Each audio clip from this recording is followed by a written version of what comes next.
जोगी रे बन गया मैं तुर जोगनिया।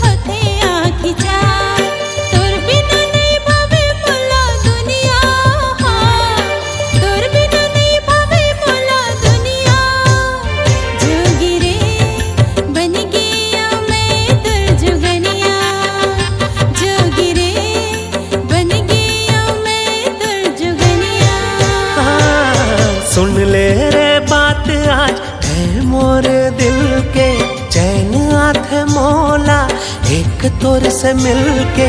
कैसे मैं लुकावा माया जना जथे प्यार, रही रही के तोर संग होते आँखें चार। तोर बिना नहीं भावे मोला दुनिया, तोर बिना नहीं भावे मोला दुनिया। जोग के बन जावो तैहा जोगनिया, जोग के बन जावो तैहा जोगनिया।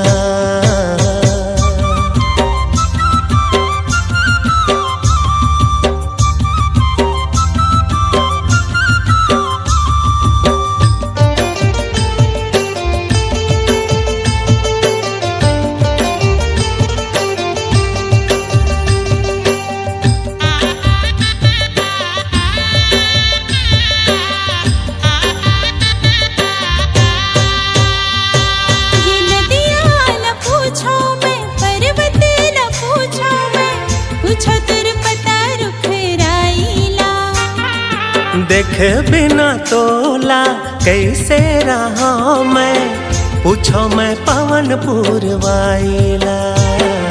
मुरझा जही पुर भवरा बिन खिलके, चैन आथे मोला एक तोरे से मिलके। कैसे मैं लुकावा माया जना जथे प्यार, रह रह के तोर संग होते आँखें चार। तोर बिना नहीं भावे मोला दुनिया।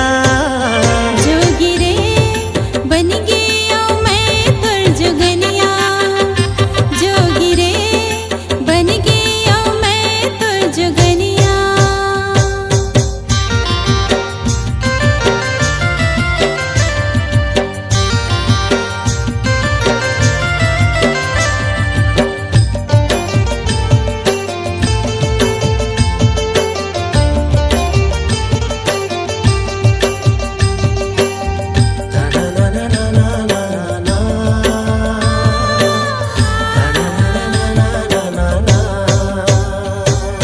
रमता जोगी मैं बन गयो रोगी मैं, तोर संग गोरी दिल हार के। सपना की रानी मैं प्रेम दीवानी मैं, झरझरते ठोकर मार के।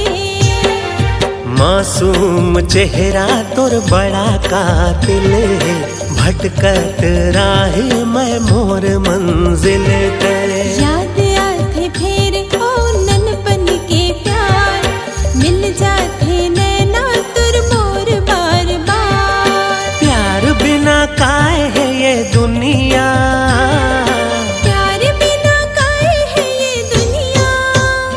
जोगी रे बन गया मैं तुर जोगनिया, जोग के बन जावो तैहा जोगनिया।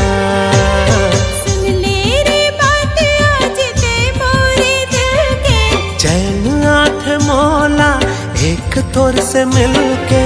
कैसे मैं लुकावो मैया जना जात प्यार, रही रही के तोर संग होते आँखें चार। तोर बिना नहीं भावे मोला दुनिया। तोर बिना नहीं भावे मोला दुनिया। जोगी रे बन गया मैं तोर जोगनिया। जोग के बन जावो ते हाँ जोगनिया। जोगी रे बन गया मैं तोर जोगनिया। जोग के बन जावो ते हाँ जोगनिया।